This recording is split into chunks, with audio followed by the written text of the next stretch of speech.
السلام علیکم۔ موبائل استعمال کی وجہ سے تقریباً ہر گھر میں یہی حال ہے۔ گھر میں خوشحالی اور سکون کہاں سے آئے گا جب قرآن کی یہ حالت ہے؟ تو ہماری دعا کہاں سے قبول ہو گئی؟ اللہ تعالی ہماری حال پر رحم کرے، آمین۔ قابل توجہ، اس بیلچے کے اوپر محمد صلی اللہ علیہ وآلہ وسلم کا نام مبارک لکھا ہوا ہے۔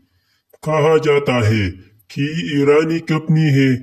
آپ سب کو پتا ہے کہ بیلچہ کہاں کہاں استعمال ہوتا ہے، لہٰذا آپ تمام مسلمانوں سے گزارش ہے کہ اس پیغام کو عام کریں تاکہ اس کارخانہ کو پوری طور پر بند کیا جائے۔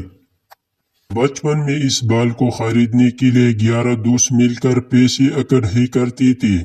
اب پیسے ایک ہی دے سکتا ہے، لیکن وہ 11 دوست اکٹھے کرنا مشکل ہے۔